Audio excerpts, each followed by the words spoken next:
would be when the stage lights come up.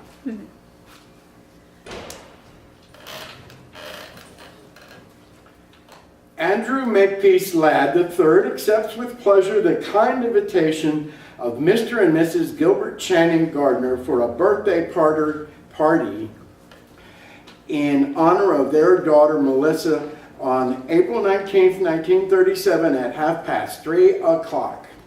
If that happens to be, if Russ comes in, put him in the booth and ask him if he can figure out how to get the monitor going. Okay. Top? And then bring him out. You want Because to take it from the he may want to top? listen. No, just kidding. Dear Andy, thank you for the birthday present. I have a lot of Oz books, but not the Lost Princess of Oz. What made you give me that one? Sincerely yours, Melissa. I'm answering your letter about the book. When you came around in the second grade with that stuck-up nurse, you looked like a lost princess. I don't believe what you wrote. I think my mother told your mother to get that book. I like the pictures more than the words. Now let's stop writing letters. I will make my L's taller than my D's. I will close up my A's and my O's. I will try to make longer P's. Pass it on. You're funny. Will you be my Valentine? Were you the one who sent me a Valentine saying, will you be my Valentine? Yes, I said it. Then I will be, unless I have to kiss you. When it's warmer out, can I come over and swim in your pool? No, you can't. I have a new nurse named Miss Hawthorne who thinks she'll give me infantile paralysis. Will you help me go down and get the milk and cookies during recess? I will if you don't ask me to marry you again. I will not write personal notes in class. I will not write personal notes in class. I will not. Merry Christmas and Happy New Year. Love, Andy. I made this card myself. It's not Santa Claus. It's a kangaroo jumping over a glass of orange juice. Do you like it? I like you, Melissa. My mother says I have to apologize in writing. I apologize for sneaking into the girls' bathhouse while you were changing into your bathing suit. Tell Miss Hawthorne I apologize to her too. Here is a picture I drew of you and me without our bathing suits on. Guess which one is you? Don't show this to anyone. I love you. Here's a picture of Miss Hawthorne without her bathing suit on. You can't draw very well, can you? Thank you for sending me the cactus plant stuck in the little donkey. I've gotten lots of presents here in the hospital and I have to write thank you notes for every one. I hate it here. My throat is sore all the time from where they cut out my tonsils. They give me lots of ice cream, but they also take my temperature in the wrong way. Merry Christmas and Happy New Year. Why did they send you to another school this year? Merry Christmas. I think they think that I should be with all boys. You made me promise to send you a postcard. This is it.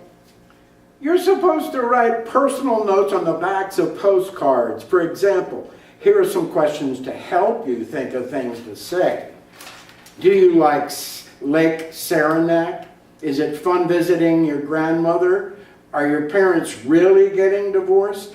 Can you swim into the deep part of the lake, or does Miss Hawthorne make you stay in the shallow part where it's all roped off?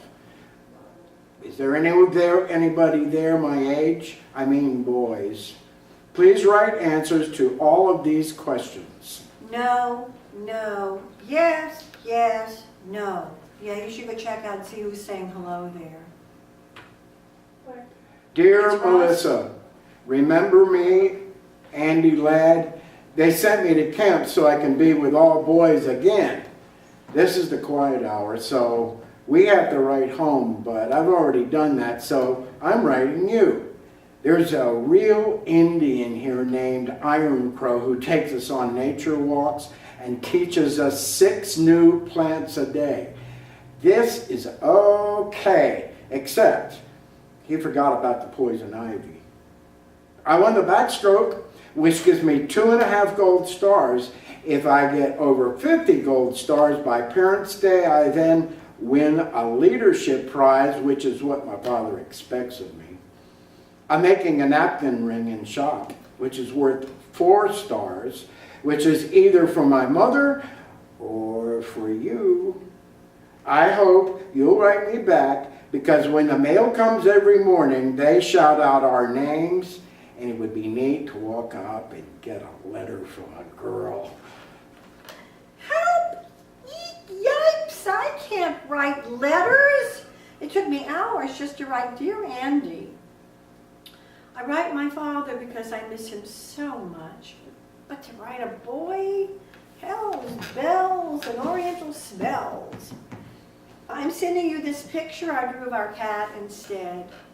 Don't you love his expression? It's not quite right, but I tried 3 times. I drew those jiggly lines around his tail because sometimes the tail behaves like a completely separate person. I love that tail. There's a part of me that feels like that tail. Oh, and here's some bad news. My mother's gotten married again to a man named Hooper McPhail. Help! Let me out of here! I like that cat.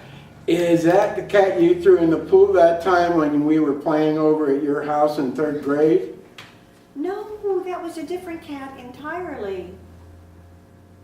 This is a dumb Halloween card, and it wouldn't scare anybody, but I'm really writing about dancing school. My parents say I have to go this year, but I don't see why I have to. I can't figure out why they keep sending us away from girls and then telling us that we have to be with them. Are you going to dancing school also? Just write yes or no, since you hate writing. Yes. Dear Mrs. McPhail, I want to apologize to you for my behavior in the back of your car coming home last night from dancing school. Charlie and I were just goofing around, and I guess it got out of hand. I'm sorry you had to pull over to the curb, and I'm sorry we tore Melissa's dress. My father says that you should send the bill, and I'll pay for it out of my allowance. Dear Andy, Mommy brought your letter up here to Lake Placid. She thought it was cute. I thought it was dumb. I could tell your father made you write it. You and I both know that the fight in the car was really Charlie's fault. And Charlie never apologized, thank God. That's why I like him, actually. As for you, you shouldn't always do what your parents want, Andy. Even at dancing school, you're always doing just the right thing all the time. You're a victim of your parents sometimes. That was why I picked Charlie to do the rumba with me that time. He at least hacks around occasionally. I'm enclosing a picture that I drew of a dancing bear on a chain. That's you, Andy. Sometimes I swear. I know it seems jerky, but I like writing, actually. I like writing compositions in English. I like writing letters. I like writing to you. I wanted to write that letter to your mother because I knew you'd see it. So it was like talking to you when you weren't here, and when you couldn't interrupt, hint, hint. My father says everyone should write letters as much as they can. It's a dying art. He says that letters are a way of presenting yourself in the best possible light to another person. I think that too. I think you sound too much like your father, but I am not going to argue by mail, and anyway, the skiing's too good. Get well soon. I'm sorry you broke your leg. Mommy says I broke it purposely because I'm a self-destructive person and went down Whiteface Mountain without asking permission. All I know is I wish I had broken my arm instead so I'd have a good excuse not to write letters. I'm enclosing a picture I drew of the bedpan. I'm serious. Don't you love its shape? Andrew M. Ladd III accepts with pleasure the kind invitation of Mrs. R. Ferguson Brown for a dinner in honor of her granddaughter Melissa Gardner before the Children's Charity Ball. I'm writing this letter because I'm scared if I called you up, I'd start crying right on the telephone. I'm really mad at you, Andy. Don't you know that when you're invited to a dinner before a dance, you're supposed to dance with the person giving it at least twice? And I don't mean my grandmother either. That's why they give dinner parties, so people get danced with. I noticed you danced with Ginny Waters, but you never danced with me. Once. I think it's rude, that's all. Straighten up and fly right. How do you expect to get anywhere in life if you're rude to women? Nuts to you, Andy. And that goes double on Sunday. I didn't dance with you because I've got a stretched groin. If you don't know what that means, look it up sometime. I was going to tell you in person, but I got embarrassed. I stretched it playing hockey last week. The only reason I dance with Jenny Waters is because she takes tiny steps. But you always make me take those big spins, and we could have gotten into serious trouble. I tried it out at home with my mother first, and it hurt like hell. That's why I didn't dance with you. I'm using a heating pad now. Maybe we can dance next week in the junior assemblies. I don't believe that hockey stuff. I think Jenny Waters stretched your groin. And next time you cut in, I'm going to stretch the other one. Huh? You obviously don't know what a groin is. You obviously don't know what a joke is.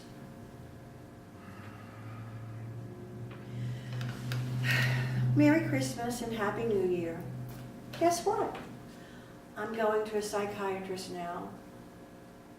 My mother says it will do me a world of good. Don't tell anyone, though. It's supposed to be a big secret. Merry Christmas and Happy New Year. I've got a question, and would you please write the answer by mail? Because sometimes when you call, my mother listens in on the telephone, and when she doesn't, my little brother does. Here's the question. You talk about sex with a psychiatrist? I talk about sex all the time. It's terribly expensive, but I think it's worth it. If I went to a psychiatrist, I'd talk about you. Seriously, I would. I think about you quite often. Sometimes I think you just like me because I'm richer than you are. Sometimes I really have that feeling. I think you like the pool and the elevator in my grandmother's house, and Simpson in his butler's coat coming in with ginger ale and cookies on a silver tray. I think you like all that stuff just as much as you like me. All I know is my mother keeps on saying you'd make a good match. She says if I ever married you, I'd be set up for life. But I don't think really just physical attraction. That's why I like going into the elevator with you at your grandmother's that time. Want to try it again? Help! Let me out of here! They shipped me off to a nunnery! It's the end of the absolute world! Oh, we have to wear these sappy mini blouses and learn posture in gym and speak French out loud in class. Aide-moi, mon chevalier. Oh, God, it's crappy here. All the girls squeal and shriek, and you can hear them barfing in the bathroom after the evening meal. Oh, we can only go to Hartford one day a week if we can find a chaperone. And there are only 2 dances with boys a year. And if we're caught drinking even beer, it's wham bam, on to the next train and home, which is worse. Could you come visit me some Sunday afternoon? We can invite boys to tea from 4 to 6. There are all these biddies sitting around keeping watch, but if the weather's good, we could walk up and down the driveway before we have to sign in for evening prayers. They've made me room with this fat, spoiled Cuban bitch who has 9 pairs of shoes, and all she does is lie on her bed and listen to Finian's Rainbow. How are things in Guacamole? Who gives a shit how things are there? It's here where they're miserable. The walls of this cell are puke green and you can't pin anything up except school banners and pictures of your stupid family. What family? Am I supposed to sit and look at a picture of Cooper McPhail? Come save me, Andy, or at least write, just so I can hear a boy's voice, even on paper. Just got your letter. They shipped me off too. Last minute decision. Your mother told my mother it would do me good. She said I was a diamond in the rough. I'll write as soon as I'm smoother. Dear Diamond, you too? I give up. Why do they keep pushing us together and then pulling us apart? I think we're all being brought up by a bunch of foolish farts. Now we'll have to write letters, which I hate. But don't let them smooth you out, Andy. I like the rough parts. In fact, sometimes I think you ought to be a little rougher. Love me. I'm very sorry to be so late in replying, but I haven't had much time. I also have a lot of obligations. I have to write my parents once a week and 3 out of 4 grandparents separately once a month, and Minnie, our cook, who sent me a box of fudge. Plus, I have all my schoolwork to do, including composition once a week, and English, and another for history, and my grandmother gave me a Parker 51 and some writing paper with my name on it as a going away present, but still, that's a lot of writing I have to do. Last week I was so tied up I skipped my weekly letter to my parents, and my father called the school long distance about it, and I had to go on the carpet in front of the rector and say I wasn't sick or anything. I was just working, so I had to write my parents 3 pages to make up for the week I missed. So that's why I haven't written until now. School's going well, I guess. In English, we're now finishing up Milton's Paradise Lost, and in history, we're studying the causes and results of the 30 Years' War. I think the Catholics caused it. In Latin, we're translating Cicero's orations against Catiline. Oh, Catiline, will you abuse our patience? And when I get home,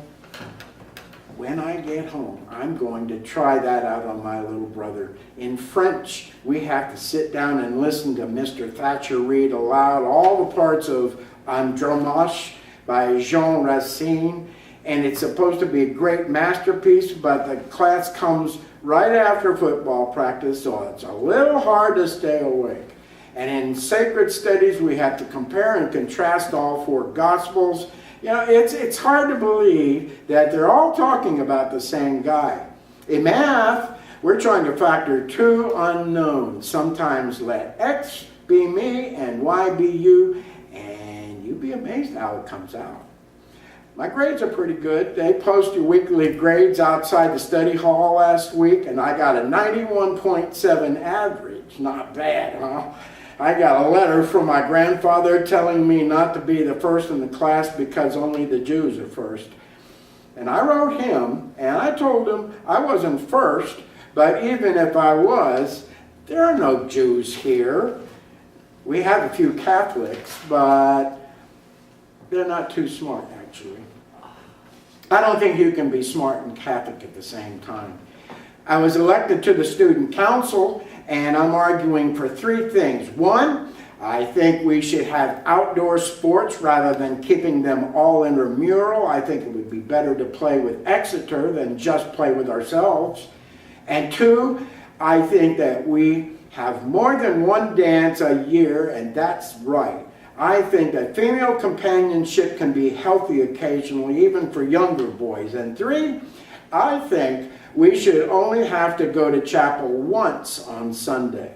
I think it's important to pray and be a better guy and all that, but if you have to do it all day, you can get quite boring. And if you get boring to yourself, think how boring you must be to God.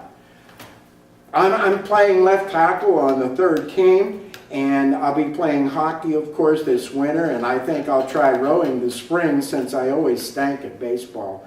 Now, I have to memorize the last 5 lines of Paradise Lost. Hold it. Be back in a mile. There, that wasn't so hard. Maybe because it reminds me of you and me sent from away from home. I'll write it down for you. Some natural tears they dropped, but wiped them soon.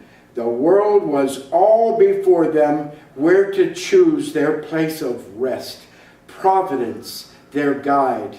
They, hand in hand, with wandering steps and slow, through Eden took their solitary way. There you are. I wrote that without looking at the book, and it's right too, because I just checked it word by word. It's not bad, is it? In fact, it sounds great if you recite it in the bathroom when no one is listening in the shower or taking a dump. Love you, Andy. Thank you for your letter, which was a little too long. I guess you have a lot of interesting things to say, Andy, but some of them are not terribly interesting to me. I want to hear more about your feelings. For instance, here are my feelings. This place stinks, but I don't want to go home because Hooper McPhail stinks. And I haven't heard of another boarding room that doesn't stink, which means that life stinks in general. Those are my feelings for this week. I'd soon need.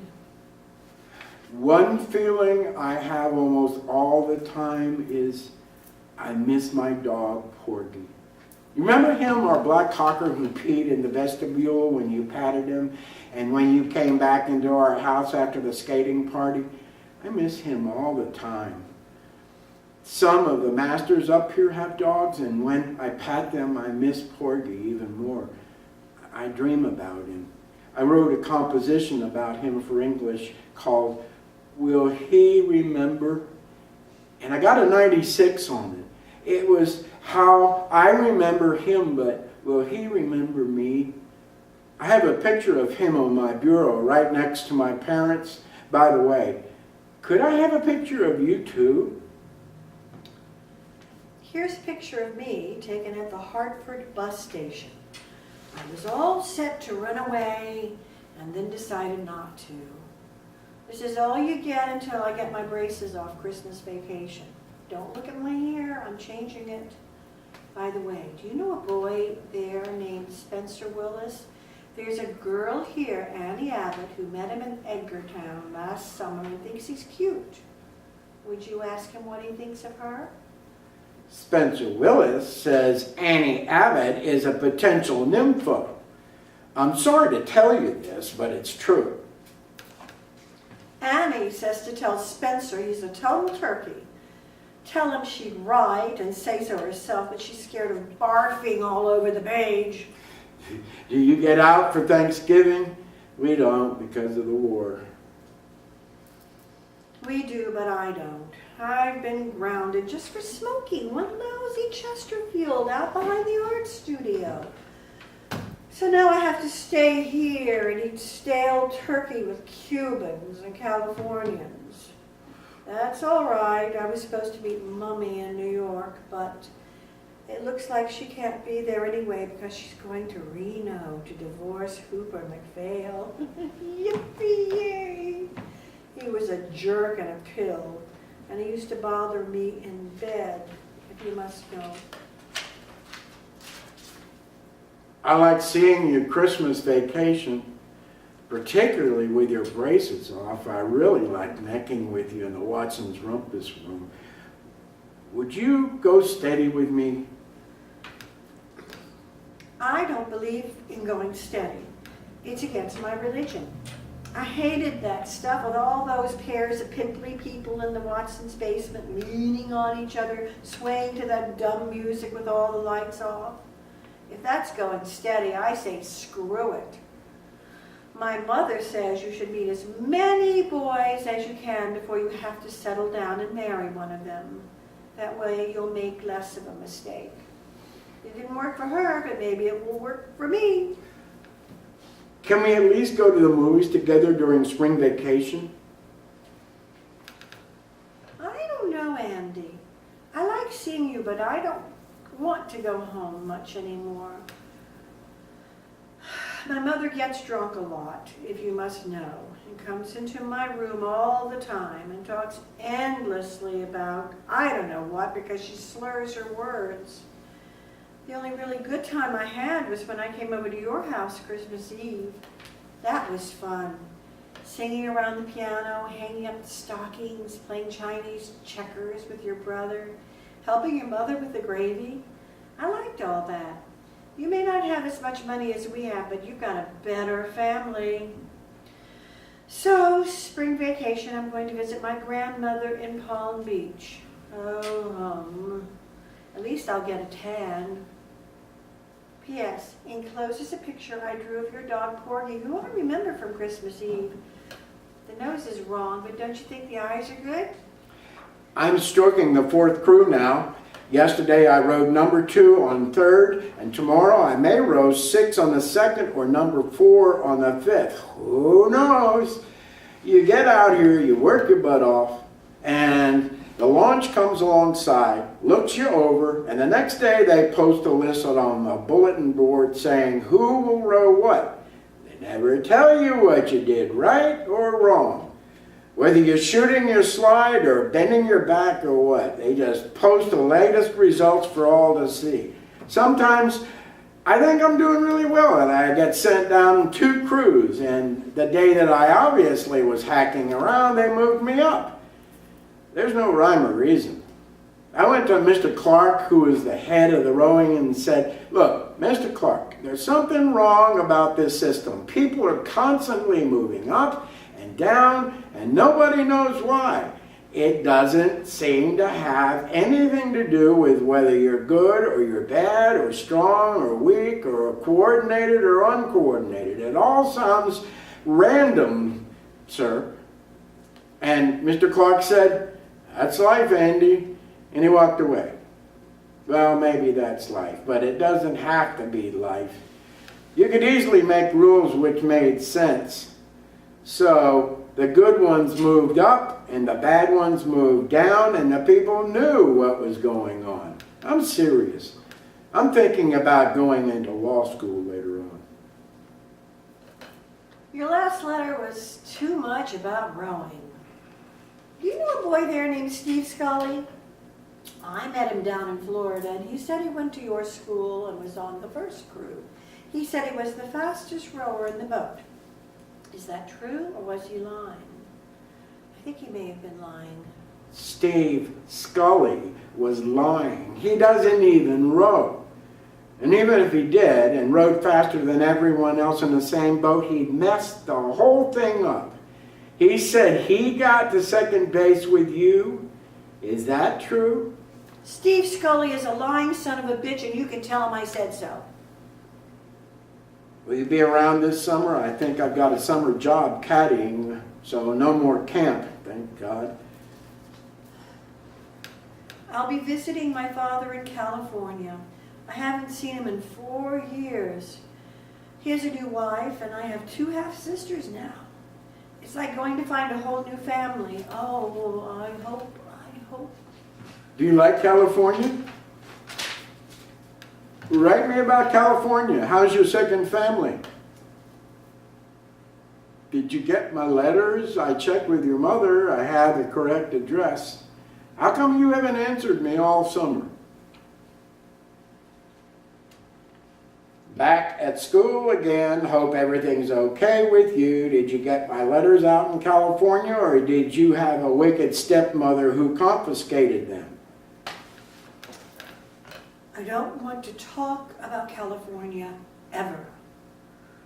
For a while I thought I had 2 families, but now I know I really don't have any. You're very lucky, Andy. You don't know it, but you are. But maybe I'm lucky too, in another way. I was talking to Mrs. Wadsworth, who comes in from Hartford to teach us art. She says I have a real talent both in drawing and in painting, and she's going to try me out in pottery as well. She says some afternoon she's going to take me just by myself to her studio in Hartford, and we'll do life drawings of her lover in just a jock strap. Don't laugh. She says art and sex are sort of the same thing. Dear Melissa, I have 4 questions, so please concentrate. 1, will you come up to the midwinter dance? 2, if so, can you arrive on the 11:22 Friday night train? And 3, does the rector's wife have to write your headmistress telling her where you will be staying? And 4, does the rector's wife also have to write to your mother? The answer is yes, except for my mother, who won't care. Well, I have to tell you this right off the bat. I'm really goddamn mad at you. I invite you up here for the only dance my class has been able to go to since we got here. I meet you at the train, I buy you a vanilla milkshake, I bring you out to the school in a taxi, I score 2 goals for you during the hockey game the next afternoon, I buy you an $8 gardenia corsage, I make sure your card is filled with the most regular guys in the school, and then what happens? I now hear that you sneaked off with Bob Bartram during the Vienna Waltz and necked with him in the coat room. I hear that from 2 guys, and then Bob himself brought it up yesterday at breakfast. He says he French kissed you and touched both your breasts. I tried to punch him, but Mr. Endbody restrained me. I am really sore, Melissa. I consider this a betrayal of everything I hold near and dear, particularly since you would hardly even let me kiss you goodnight after we had cocoa at the rector's. And you know what I'm talking about too. So don't expect any more letters from me or any telephone calls either during spring break, vacation. Sincerely yours. Sorry, I am. I hate that Bob Bartram. I hated him even when I necked with him. I know you won't believe that, but it's true. You can be attracted to someone you hate. Well, maybe you can't, but I can. So all right, I necked with him, but he never touched my chest, and if he says he did, he should be strung up by his testicles. You tell him that for me at breakfast. Anyway, I got carried away, Andy, and I'm a stupid bitch, and I'm sorry. I felt so guilty about it that I didn't want to kiss you after the cocoa. And besides, Andy, how do you say this? With you, it's different. You're like a friend to me. You're like a brother. I've never had a brother, and I don't have too many friends, so you're both. Andy, you're it. My mother says you must never say that to a man, but I'm saying it anyway, and it's true. Maybe if I didn't know you so well, maybe if I hadn't grown up with you, maybe if we hadn't written all those goddamn letters all the time, I could have kissed you the way I kissed Bob Bartram. But please, let's see each other spring vacation. Please, I count on you, Andy. I need you. I think sometimes I'd go stark raving mad if I didn't have you to hold on to. I really think that sometimes. Much love. Happy Easter. I know one sends Easter cards except maids, but here's mine anyway, drawn with my own hot little hands. I drew those tears on that corny bunny on the left because it misses you so much. Maybe I've just made it all the cornier. Greetings from Palm Beach. Decided to visit my grandmother. I'm a whiz at backgammon and gin rummy. Here you took Gretchen LaSalle's to see Quo Vadis and sat in the loge and put your arm around her and smoked. Naughty, naughty. Back at school, but not for long, that's for sure. Caught nipping gin in the woods with Bubbles Harriman. Have to pack my trunk by tonight and be out tomorrow. Mummy's frantically pulling strings all over the eastern seaboard for another school. Mrs. Wadsworth, my art teacher, thinks I should chuck it all and go to Italy and study art. What do you think? Oh, please write, Andy, please. I need your advice, or are you too busy thinking about Gretchen LaSalle's? To answer your question about Italy, I think you're too young to go. My mother said she had a roommate once that went to Italy in the summer and the Italians pinched her all the time on the rear end. Mother says she became thoroughly overstimulated. So, I think you should go to another school, graduate, go to college, and maybe after that, when you're more mature, you could go on to Italy. That's my advice for what it's worth, which is probably not much the way things are going between you and me.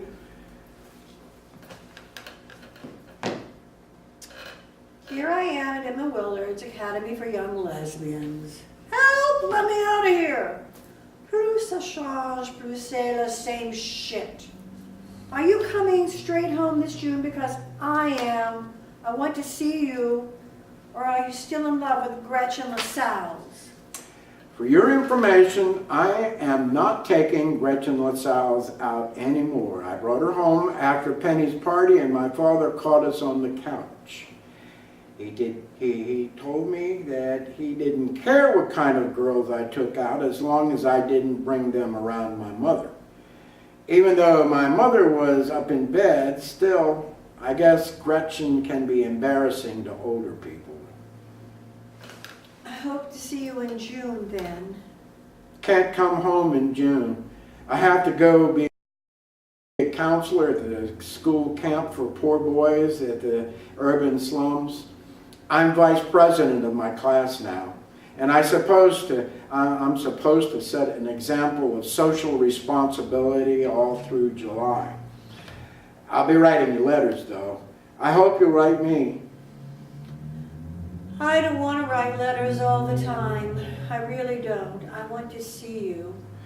You just need more confidence in your letter writing ability. Sometimes you manage to attain a very vivid style. Won't you please just stop writing about writing and come home and go to the Campbell's sports party before you go up to that stupid camp? Please? I behave better when you're around. In person, please. Greetings from New Hampshire. This card shows the town we're near, where we sneak in and buy beer. We're cleaning up the place right now and putting out the docks and caulking the canoes because the kids arrive tomorrow. Gotta go right soon. I miss you. I really wish you'd come to the Campbell's sports party.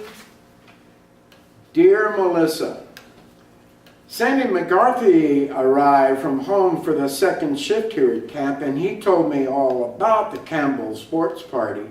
He said, you wore a two-piece bathing suit and ran around goosing the girls and pushing boys into the pool. Do you enjoy that kind of crap?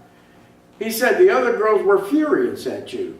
Don't you want the respect of other women? Sandy said that you let Bucky Zeller put a tennis ball into your cleavage. Are you a nympho or what? Don't you ever like just sitting down somewhere and making conversation? Sandy says you're turning into a hot box. You like having a reputation like that? Hell, I thought there was a difference between you and Gretchen LaSalle's. Maybe I was wrong. Don't you care anything in this world except hacking around? Don't you feel any obligation to help the poor people, for example? Sometimes I think your big problem is you're so rich you don't have enough to do, and so you start playing grab ass with people. I'm sorry to say these things, but what Sandy told me made me slightly disgusted, frankly. I wrote you a letter from New Hampshire. Did you receive it? Are you there, or are you visiting your grandmother, or what? Are you sore at me? I bet you're sore at me. I'm sorry, I apologize, I'm a stuffy bastard sometimes, aren't I? To hell with you then. Ooh, big tough Andy using four-letter words like hell. Screw you. Don't you wish you could? Everyone else seems to be. Don't believe everything you read in the papers.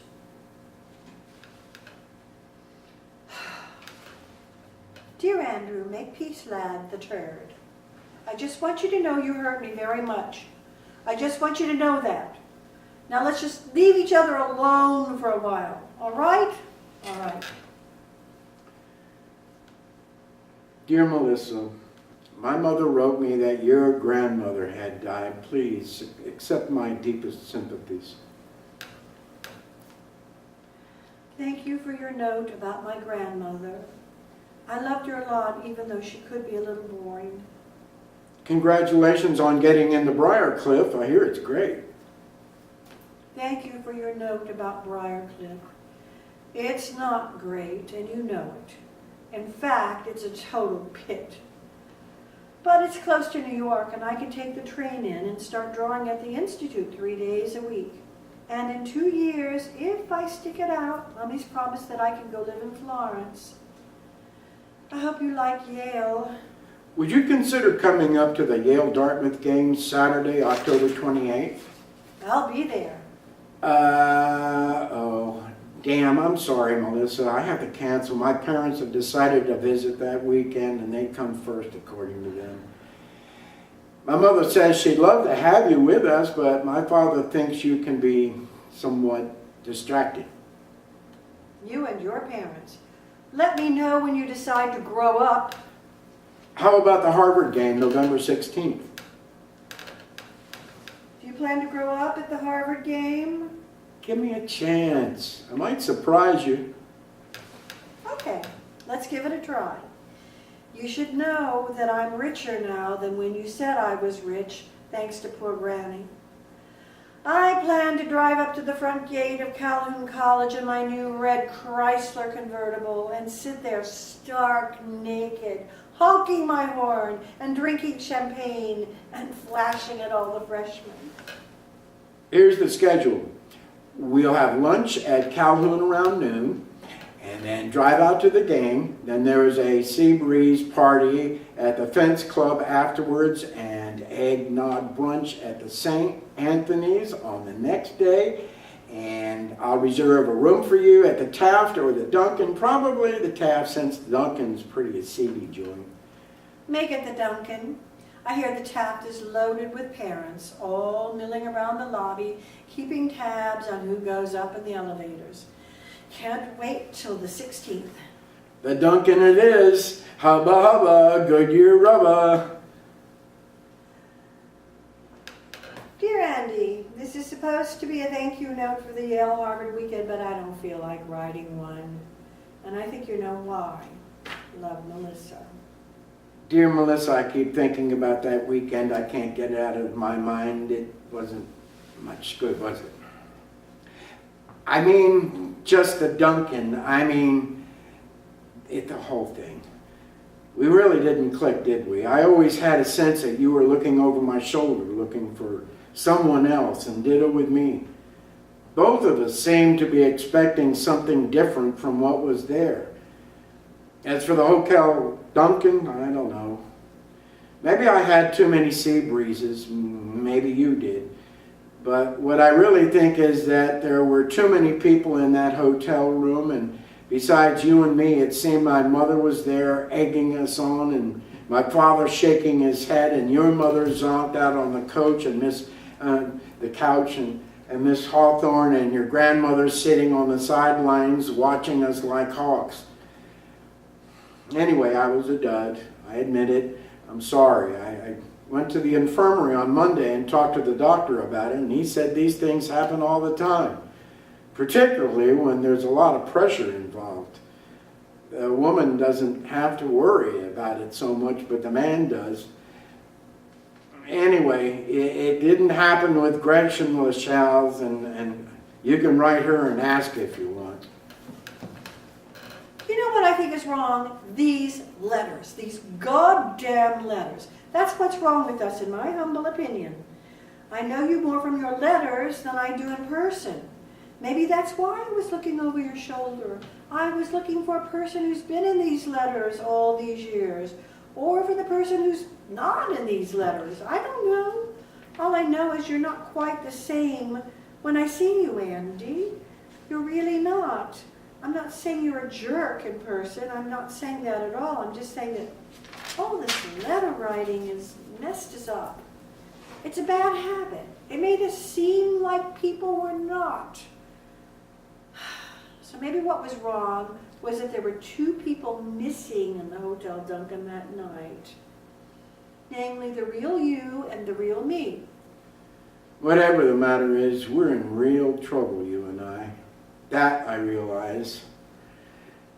So now what do we do about it? Maybe we should just concentrate on dancing together. Then we can still hold each other and move together and get very subtle, sexy signs with each other and not have to deliver the goods all the time, if you know what I mean.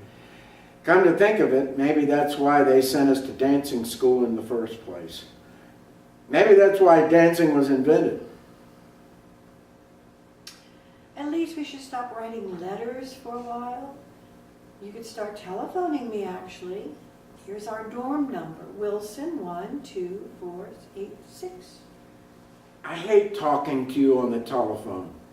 Yours is in the hall and ours is right by the college dining room, and people are always coming and going and making cracks. Telephoning is not letter writing at all.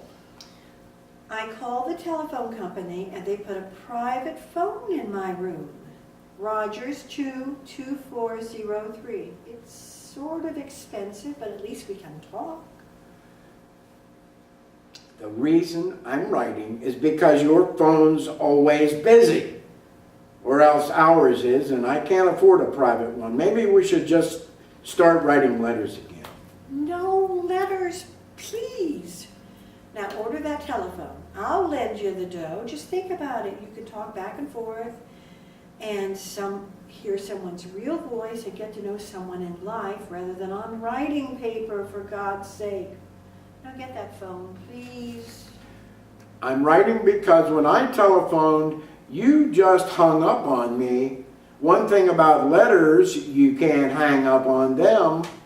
You can tear up letters, though. Enclosed are the pieces. Send them to Angela Atkinson at Sarah Lawrence. What the hell is the matter? I hear you're now writing long letters twice a week to Angela Atkinson. That's what's the matter. Okay, here goes.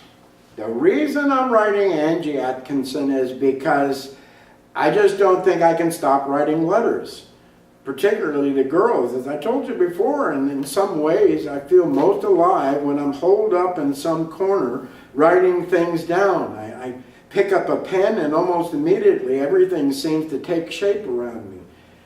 I love to write. I love writing to my parents because then I become the ideal son. I love writing essays for English because then I'm, for a short while, a true scholar. I love writing letters for the newspaper or to the newspaper, notes to my friends, Christmas cards, anything where I have to put down words. I love writing you. You most of all. I always have. I feel like a true lover when I'm writing you. This letter, which I'm writing with my own hand, with my own pen, in my own penmanship, comes from me and no one else. And it's a present of myself to you. It's not typewritten. Though I've learned how to type, there's no copy of it, though. I suppose I could use a carbon And it's not a telephone call, which is dead as soon as it's over. No, this is just me, the way I write, the way my writing is, the way that I want to be to you, giving myself to you across the distance, not keeping or retaining any part of it to myself, giving this piece of myself to you totally. And you can tear me up, or you can throw me out, or you can keep me and read me today, tomorrow, or anytime you want to until you die. Oh boy, Andy. Love, Melissa. No, I meant what I wrote in my last letter. I thought about it. I thought about all those dumb things which were done to us when we were young. We had absent parents, slapping nurses, stupid rules, obsolete schooling, empty rituals, hopelessly confusing sexual customs. Oh my God, when I think about it now, it's almost unbelievable. It's a fantasy. It's like back in the Oz books, the way we grew up. But they gave us an out in the land of Oz. They made us right. They didn't make us right particularly well, and it doesn't always give us important things to write about, but they did make us sit down and organize our thoughts and convey those thoughts on paper as clearly as we could to another person. Thank God for that. That saved us, or at least saved me, so I have to keep writing letters. If I can't write them to you, I have to write them to someone else. I don't think I could ever stop writing completely. Now, can I come home and up and see you next weekend? Or perhaps, better yet, won't you please escape from that suburban Sing Sing and come down here and see me? I wrote my way into this problem, and God damn it, I'm going to write my way out of it. I'll make another reservation at the Hotel Duncan, and I promise I'll put down my pen and give you a better time. Dear Andy, guess what? Right while I was in the middle of reading your letter, Jack Duffield telephoned from Amherst and asked me for a weekend up there. So I said yes before I got to where you asked me. Sorry, sweetie, but it looks like the telephone wins in the end. Dear Melissa, I don't think this is the end. It could be, but I don't really think it is. At least, I hope it isn't. Love, Andy.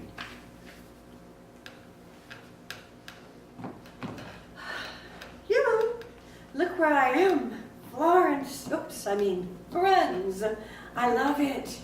What are you doing in Florence? What am I doing? I'm painting, among things. Well, good luck on the painting. Go slow on the other things. Merry Christmas. Buon Natale.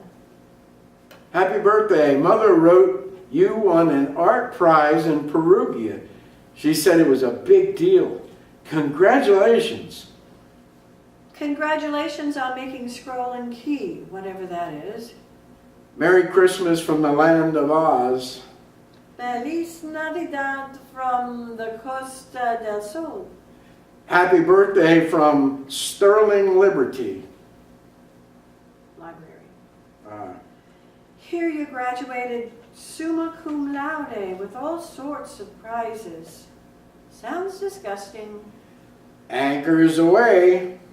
Here I am, looking like Henry Fonda in Mr. Roberts, writing this during the mid-watch on the bridge of a giant attack aircraft carrier churning through the Mediterranean in the wake of Odysseus and Lord Nelson and Richard Halliburton.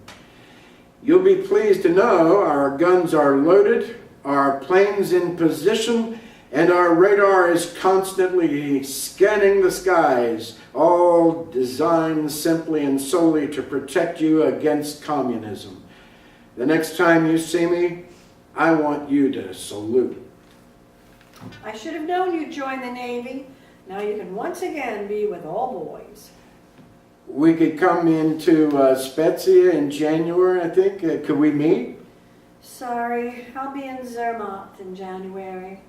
The ship will be in Mediterranean all spring. We'll come into Naples March 3rd, 4th, or 5th. How about standing on the pier and waving us in? As the French say, je suis désolé. I'm meeting Mother in Paris in March. Why don't you sail up the Seine? Merry Christmas from Manila. I've been transferred to an admiral's staff. Happy New Year from Aspen. What are you doing in Aspen? Going steadily downhill. Hello from Hong Kong. Goodbye to San Francisco. Konnichiwa, Ohio gozaimasu. Shore duty in Japan. Hey, you. Rumor hath it you're hooked up with some little Jap bar girl out there. Say it isn't so.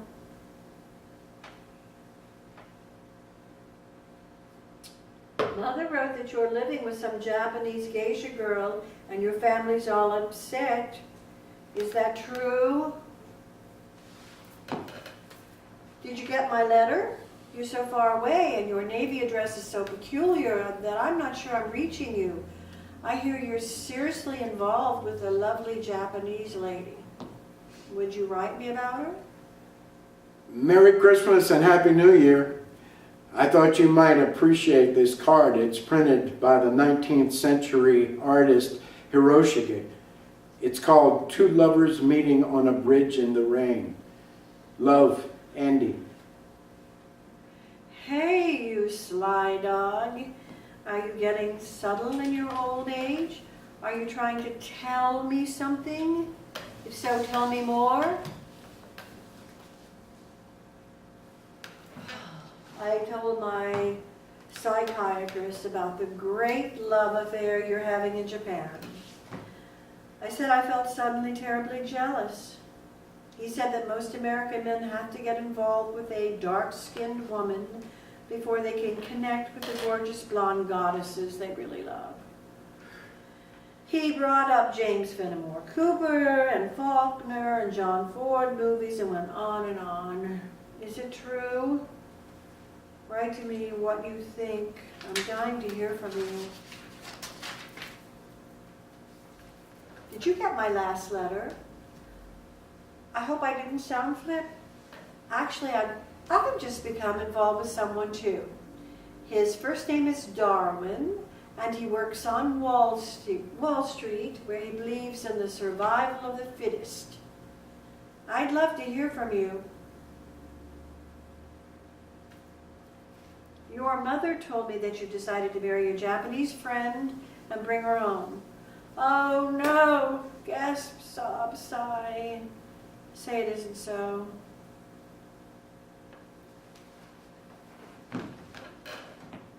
I've decided to marry Darwin. He doesn't know it yet, but he will. Won't you at least wish me luck? Lieutenant Junior Grade Andrew M. Ladd III regrets that he is unable to accept the kind invitation of... Dear Andy, thank you for the lovely Japanese bowl. I'll put flowers in it when you come to visit us, if you come to visit us, and if you bring flowers. Maybe you'll just bring your Japanese war bride and we can all sit around and discuss Rashomon. I know you'll like Darwin. When he laughs, it's like Pinocchio turning into a donkey. We're living in a carriage house in New Canaan, close to the train station. And I've got a studio all of my own. P.S. Won't you please write me about your big romance? Mother says your parents won't even talk about it anymore. Dear Melissa, I'm writing to tell you this. Outside of you, and I mean outside of you, this will be probably the most important thing that ever happened to me. And I mean was. Because it's over. It's gone. And I'm coming home, and that's all I ever want to say about it ever again. Mr. and Mrs. Darwin H. Cobb announced the birth of their daughter Francesca. Many congratulations on the baby. Harvard Law School yet. Are you getting all stuffy and self-important? As you know, I've always liked to write letters. I decided I might do better if I try to write laws, which after all are the letters that civilization writes to itself. Yes, you are getting all stuffy and self-important. Come and have a drink with us sometime. We're right on the way to New York, and sooner or later, everyone comes to New York. Read the New York Times account of your show in Stamford. Sounds like you're causing a series of seismic shocks up and down the Merritt Parkway. Don't joke about my work. There's more there than what they said in your goddamn Bible, the New York Times. Enclosed, see what other critics said. Notice they think I'm good. I am too, or could be if I could only focus. Sorry, I know you're good. I've always known it. Here you made law review, whatever that means. I assume you review laws? I wish you'd review some of the marriage laws. Just a quick note, are you in trouble? I don't understand your last note. We're fine, all fine, everything's fine. Congratulations on baby number 2. Number 2 is a perfect way to describe this particular baby. Greetings from Washington. Here clerking for a Supreme Court justice, which isn't quite as fancy as it sounds.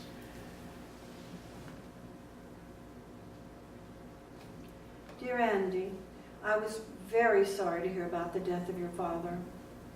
I know he was a great influence on you, and I know you loved him very much. I also know he didn't like me. I'm sure he thought I was very bad for you, and probably I was. Still, he was a good, decent man, and I always knew where I stood with him when you'd bring me home to your family, back in the old days, back in the land of Oz. I wish I'd had a father like that. Please accept my deepest sympathies. Love, Melissa. Dear Melissa, thank you for your note on my father. I did love him. He was a classy guy, the best of his breed. Even now he's gone, I can still hear him reminding me of my obligations to my family and my country and myself in roughly that order. All my life he taught me that those born to privilege have special responsibilities, which is, I suppose, why I came home alone from Japan, why I chose the law, and why I'll probably enter politics at some level sometime down the line. Thanks for writing. Love, Andy. Merry Christmas. I'm enclosing a snapshot Mother took of me and the girls. Don't I look domestic? Stop looking at my hair. By the way, you'll notice you know who is not in the picture. Thanks for the Christmas card. Are you in trouble? Greetings from Reno. Can I stop by Washington on the way back east? Let me know when you're coming. We can make sure that you meet Jane. Jane? I'm going out with this great girl named Jane. Melissa Gardner-Cobb regrets that she will be unable to accept the kind invitation of... Dear Melissa, I had to add my 2 cents worth to Jane's thank you note for the wedding present. Guess who is jealously peeking over my shoulder to make sure this isn't a love letter? First of all, thanks for the present, whatever it was. A tray. I am now told it was a tray. All hand-painted tray. Hand-painted by you, I'll bet. Anyway, thank you. I hope all goes well with you as it does with us. We'll be moving to New York in the fall, and I've got a job with one of those high-powered law firms. It'll probably be stuffy as hell for a while, but I'll learn the ropes. Besides, in my home state, and it might be good to have a nice jumping off place for something political a little way down the road. We both want you to come to dinner once we're settled in, and don't say never come to New York. Sooner or later, everybody comes to New York. As someone once wrote me long, long ago, Merry Christmas to you from us. Where are you these days? Happy birthday. See, even a married man never forgets. Get well soon. Mother wrote that you had some difficulty. I hope it's not serious, and by now you're feeling fine. I can't remember exactly what 12 red roses are supposed to say, but here they are. And I hope they say, cheer up. Hey, I sent you some flowers a while back. Did you receive them? Are you all right? Dear Andy, yes, I'm all right. Yes, I got your flowers. Yes, I'm fine. No, actually, I'm not fine. And they tell me I've got to stop running around saying I am. I'm here at this posh joint outside Boston, drying out for $155 a day. One of my problems is that I got slightly too dependent on the Kickapoo joy juice, a habit which they tell me I picked up during the party days back in our town. Another is that I slide into these terrible lows. Mommy says I drag everybody down, and I guess she's right. Anyway, the result is that my ex has taken over custody of the girls, and I'm holed up here, popping tranquilizers, talking my head off in single and group psychiatric sessions, and turning into probably the biggest bore in the greatest Boston area. Have you thought about doing some painting again? That might help. Did you get the note about my giving you the suggestion to take up art? You were good. And you know it. You should keep it up. I did get your note. I have taken it up, and it helps. Really. Thank you. I'm channeling my rage, enlarging my vision, all that. I hope all goes well with you and, wait, hold it. I'm looking it up in my little black book. Jane. It's Jane. I hope all is well with you and Jane. Merry Christmas from Andy and Jane Ladd and Andrew the Fourth. Guess the name of the dog. Porgy. You got it. Merry Christmas from San Antonio. I'm trying the Southwest. I can see the most incredible shapes from my bedroom window. And there's also a pretty incredible shape now sleeping in my bed. Season's greetings from the Ladd family. Mother wrote you were planning on getting married again. I was. I did. I'm not now. Donner, Rogers, and McAllister announced the appointment to partnership of Mr. Andrew M. Ladd III. Dear Andy, now you're such a hot-shot lawyer. Could you help me get my children back? Darwin hardly lets me see them, and when he does, they behave as if I had some contagious disease.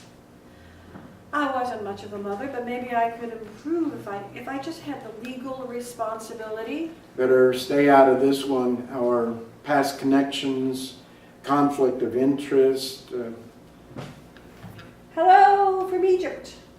I'm trying to start again in the cradle of civilization. Christmas greetings from the Ladds. Andy, Jane, Drew, Nicholas, and Ted. And of course, Porgy. I'm thinking of moving to Los Angeles. Do you know anyone in Los Angeles? Does anyone know anyone in Los Angeles? Joy to the world from all the Ladds. Note our new address, What's going on? Just when I decide to move to New York, I see you've scampered off to the suburbs. I find the suburbs generally safer. Chicken. Mother wrote that you won some important election for the Republicans. I'm terribly disappointed.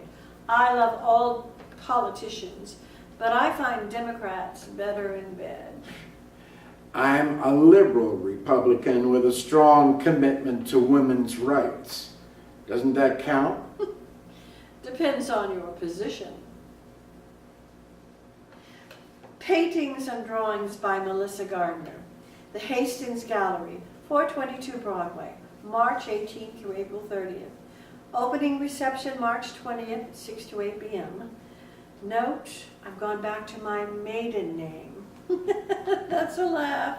Got your announcement for your new show. Good luck. P.S. I'd love to have one of your paintings. We could use a little excitement in our living room walls. Seriously, what would one cost? Come to the show and find out. Never made it to your show. Sorry. Things came up. Chicken again. You're right. Actually, it's just as well. I'm going through what the critics call an anarchistic phase. They say I'm dancing on the edge of an abyss. You'd better stay away. I might take you with me when I fall.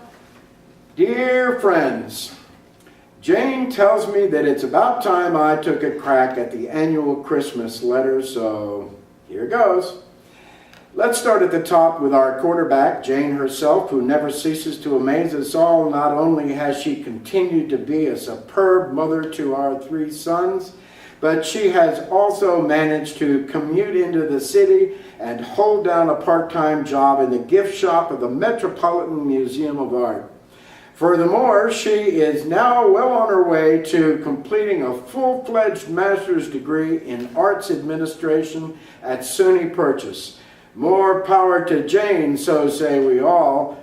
We are also proud of our 3 boys. Drew was a soccer captain at Exeter last fall and hopes to go on to Yale. Nicholas, our rebel in residence, has become a computer genius in high school and has already convinced several tantalizing officers and offers to come to him from summer jobs from local electronic firms. We all know that it's tougher to place our youngsters in meaningful summer employment than to get them into Harvard, so we're very proud of how far Nick has come. Ted, our last but in no way least, now plays the clarinet in the school band at Dickinson County Day. And since Jane and I are barely capable of singing You Are My Sunshine without going disastrously flat, when we hear him produce his dulcet sounds, we look at each other in a wild surmise. We recently bought the family summer place for my brother and sister and hope to spend as much time there as we can gardening and relaxing and, as the boys say, generally vegging out. And Jane and I have become killers on the tennis court and hereby challenge all comers. If any of our friends are in the Adirondack area of the summer, we expect telephone calls, we expect visits, and we expect elaborate house presents. I've enjoyed very much serving in the state legislature. We're proposed and writing a number of bills, and we've won some and lost some. All my life I've had the wish to do something in the way of public service, and it's been a great pleasure to put that wish into practice. For those of my friends who have urged me to seek higher office, let me simply say that I have more than enough challenges right here where I am. Jane and the boys join in wishing each and all of you a happy holiday season. Dear Andy, if I ever get another one of those drippy Xerox Christmas letters from you, I think I'll invite myself out to your ducky little house for dinner, and when you're all sitting there eating terribly healthy food and discussing terribly important things and generally congratulating yourselves on all your accomplishments, I think I'll stand up on my chair and turn around and moon the whole fucking family. You're right. It was a smug, dumb letter, and I apologize for it. Jane normally writes it, and it sounds better when she does. I've always felt better writing to just one person at a time, such as you. I guess what I was really saying is that as far as my family is concerned, we're all managing to hold our heads above the water in this tricky world. Jane and I have our problems, but we're comfortable with each other now. And the boys, for the moment, are out of trouble. Nicky seems to be off drugs now, and Ted is getting help with his stammer. Porgy Jr., my old cocker, died, and I miss him too much to get a replacement. I'm thinking of running for the Senate next fall if O'Hara retires. What do you think? I'd really like your opinion. If you decide to answer this, you might write care of my office address. Jane has a slight tendency towards melodrama, particularly after she got a hold of your last little note. The Senate yet? I should have known. Oh, Andy, just think. Once again, you can be with all boys. Oh, hell, go for it if you want. You'll be an image of self-righteousness and rectitude in our God-forsaken land. Or maybe it's just me that's God-forsaken these days. The Honorable Andrew M. Ladd III wishes to express his thanks for your generous donation to his senatorial campaign. You sent too much, Melissa. You didn't need to. Greetings from Silver Hill. Slight regression in the liquor department. They say it's in the genes. Lord knows my mother has the problem, and my father too, in the end. Anyway, I'm working on it. Darwin is being a real shit about the girls. He's cut down on my visitation rights, and when you get to Washington, I want you to write a special law about vindictive ex-husbands, banishing them to Lower Slavovia forever and ever. Season's greetings from Senator and Mr. Andrew M. Ladd and family. Season's greetings, indeed. Is that all you can say to me after 40 years? I'm warning you, Andy, keep that shit up, and I swear I'll come down and moon the whole Senate. Sorry. My staff sent that out. Merry Christmas, old friend. How are you? Where are you these days? Living in New York, alone for a change. But the big question is, who am I these days? That's the toughie. I keep thinking about that strange old world we grew up in. How did it manage to produce both you and me? A stalwart, upright servant of the people, and a boozed out, cynical, lascivious old broad. The best and the worst, that's us. Don't be so tough on yourself. Get back to your art. I'll try. Merry Christmas and Happy New Year. Much love. Much love. Much love. God, Andy, how sexy. Remember how much that meant in our preppy days? If it was just love, you were out in the cold, and if it was all my love, you were hemmed in for life. But much love meant that things could go either way, remember? Merry Christmas and love from us all. Saw you on 60 Minutes. You looked fabulous. And that was a great little pep talk in the Senate on our responsibilities to Latin America. But don't forget to keep your eye on the ball. Thanks for the card. What ball? The ball is that money doesn't solve everything. It helps, but not as much as people think. Take it from one who knows. That's the ball. Merry Christmas and love. What are you up to these days? I'm trying to work with clay. Remember that kind of clay we used in Mrs. Mickler's art class in 4th grade? That old gray stuff, we called it plasticine? I'm trying to work with that. I'm making cats, dogs. I even made a kangaroo jumping over a glass of orange juice. Remember that? I'm trying to get back to some of these old feelings I had back in the homeland. I have to find feelings, any feelings. Otherwise, I'm dead. Come down and help me search. I have a studio down in Soho and we could, well, we can at least have dinner and talk about old times, couldn't we, Senator Ladd? P.S. Did you know that my mother got married again at the age of 82 to my father's brother yet? So you have to call her Mrs. Gardner again, just like the old days. The wheel seems to be coming around full circle. Hint, hint. A quick note on the way to the airport. When you put attention to Mrs. Walpole on the envelope, she's my private secretary. I've alerted her, and she'll pass your letters directly to me. Otherwise, the whole office staff gets a peek. In haste. I'm having a show opening January 28th through February 25th. Won't you come? I'd love to have you see what I've been up to.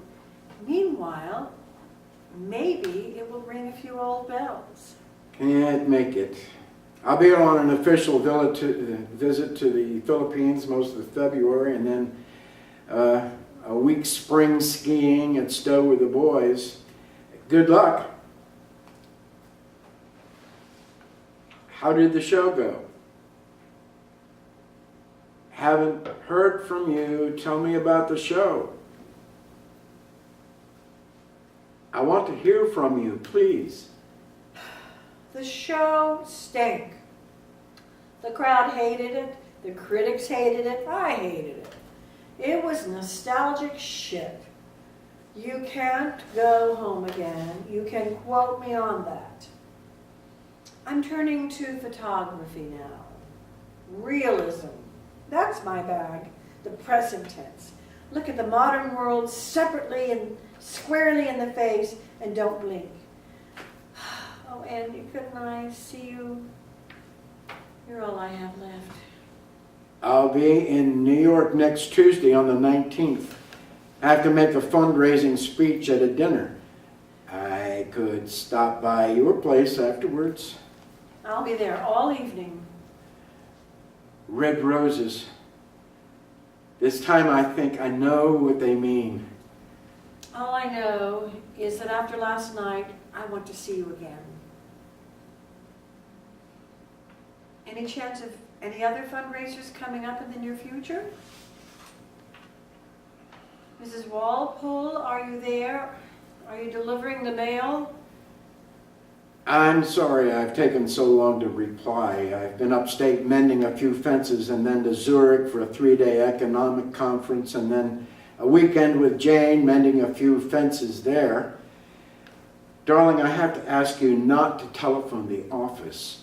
Every call has to be logged in, and most of them get screened by these over-eager college interns who like to rush back to Cambridge and New Haven and announce to their classmates in political science that Senator Ladd is shacking up on the side.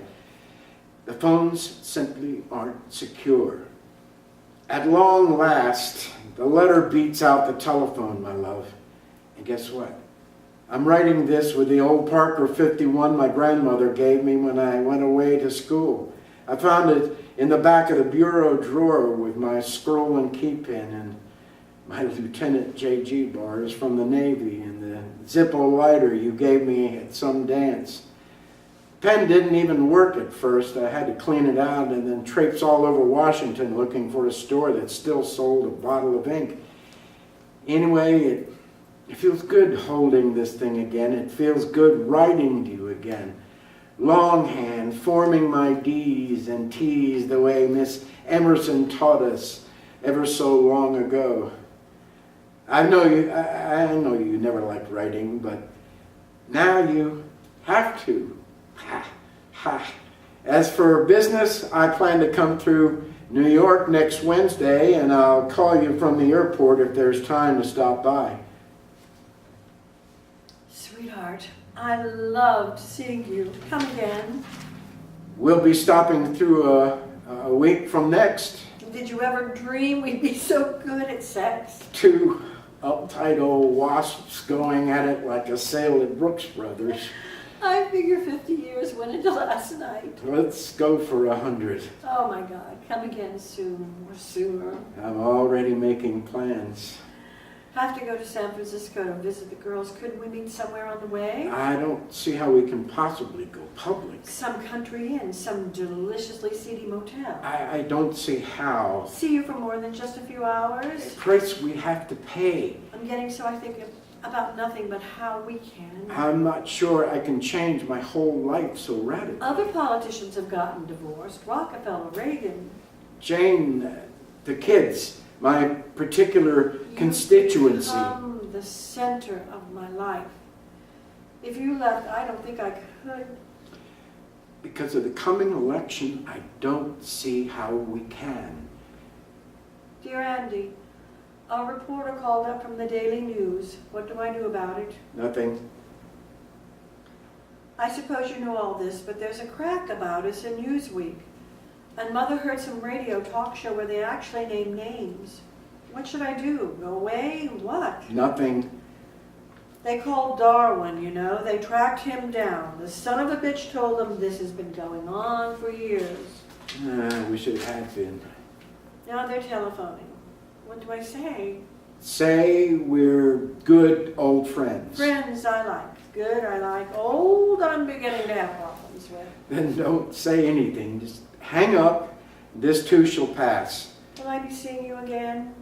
Better not for a while. I meant after the election. I better not. I better lie low for a while. I miss you terribly. I better lie low. I need you, Andy. You're my anchor man these days. Without you, I'm not sure I can. Hold on. Just hold on. Where were you? I waited 3 hours hoping you'd at least call. Please don't telephone. Mrs. Walpole was sick that day, and I haven't seen you in a month now. the coming election. Surely you could at least take time out to... If I want to be I re-elected, need you with me. I don't know if I can. the election. I haven't seen you in 6 weeks, Andy. Are you trying to tell me something, Andy? Is this it, Andy? Congratulations on landslide victory. Love, Melissa. Can we meet at your place next Sunday night? Oh, thank God. I meant, we have to talk, Melissa. Oh, talk. I'm tired of talk. In fact, I dread it. Dearest Melissa, are you all right? That was a heavy scene last Sunday, but I know I'm right. We've got to go one way or the other, and the other leads nowhere. I know I sound like a stuffy prick, but I do feel that I have a responsibility to Jane and the boys, and now after the election to my constituency, which had enough faith and trust in me to vote me back in despite all the crap in the newspapers. And it wouldn't do us any good anyway in the long run, sweetheart. We're too old. We're carrying too much old baggage on our backs. We'd last about a week if we got married, but we can still write letters, darling. We can always do that. Letters are still our strength and our salvation. Mrs. Walpole is still with us, and there's no reason why we can't continue to keep in touch with each other in this wonderful old way. I count on your letters, darling. I always have, and I hope you will count on mine. Are you there? I keep putting please forward on the envelopes, but who knows? Now I've even resorted to the telephone, but all I get is your damn machine. Please, I need to hear from you. Senator and Mrs. Andrew M. Ladd and family send you warm holiday greetings and every good wish for the new year. Andy Ladd, is that you? Blow-dried and custom-tailored and jogging trim at 55. Hiding behind that lovely wife with her heels together and hands folded discreetly over her snatch. And is that your new dog, Andy? I see you've graduated to a golden retriever. And are those your sons and heirs? Oh, and help! Is that a grandchild nestled in someone's arms? God, Andy, you look like the Holy Family. Season's greetings and happy holidays, and even Merry Christmas, Senator Ladd. We who are about to die salute you. I just reread your last note. What's this "we are who are about to die" stuff? May I see you again? I want to see you again, if I may. Dear Mrs. Gardner, I seem to have lost touch with Melissa again. I wonder if you might send me her latest address. Dear Melissa, your mother wrote that you returned to the land of Oz. I'm flying up next Thursday to see you. No, please don't. Please stay away. I've let myself go. I'm fat. I'm ugly. My hair is horrible. I'm locked in at the funny farm all week, and then Mother gets me weekends if I'm good. They put me on all sorts of new drugs, and half the time I don't make any sense at all. I can't even do finger painting now without fucking it up. My girls won't even talk to me on the telephone now. They say I upset them too much. I've made a mess of things, Andy. I've made a total ghastly mess. I don't like life anymore. I hate it. Sometimes I think that if you and I had just, but just stay away, Andy, please. Arriving Saturday morning, we'll meet you at your mother's. Don't! I don't want to see you. I won't be there. I'll be gone, Andy. I'll swear I'll be gone. Dear Mrs. Gardner, I think the first letter I ever wrote was to you, accepting an invitation for Melissa's birthday party. And now I'm writing you again about her death. I want to say a few things on paper I couldn't say at the funeral, both when I spoke and when you and I talked afterwards. As you may know, Melissa and I managed to keep in touch with each other most of our lives, primarily through letters. Even now, as I write this letter to you, I feel like I'm writing it to her also. Ah, you're on your element now, Andy. We had a complicated relationship, she and I, all our lives. We went in very different directions, but somehow over all those years, I think we managed to give something to each other. Melissa expressed all the dangerous and rebellious feelings I never dared admit to. Now he tells me. And I like to think I gave her some sense of balance. Oh, hell, I give up. Have it your way, Andy. Balanced. Most of the things I did in life, I did with her partly in mind. And if I said or did any authentic or inauthentic thing, I could almost hear her groaning over my shoulder. But now she's gone, I really don't know how I'll get along without her. You'll survive, Andy.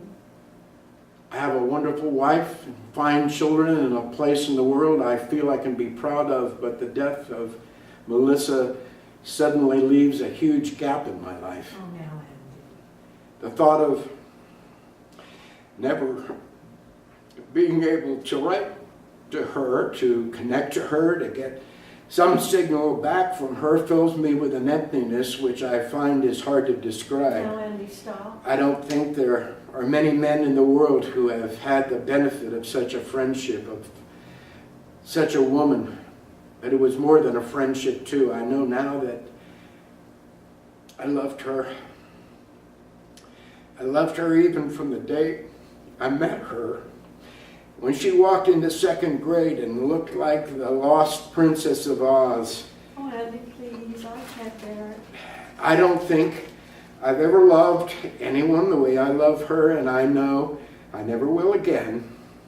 She was the heart of my life, and already I miss her desperately. I just wanted to say this to you and to her sincerely, Andy Ladd.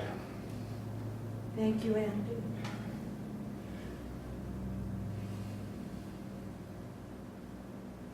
Lights. I'll go first. And you can follow me and close the curtain.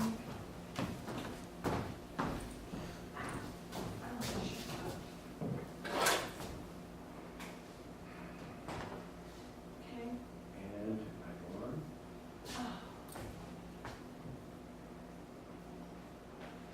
And lights. House lights. House lights. I'll be right back. Did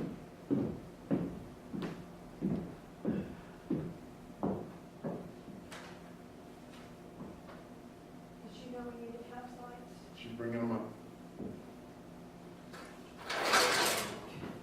And all of them.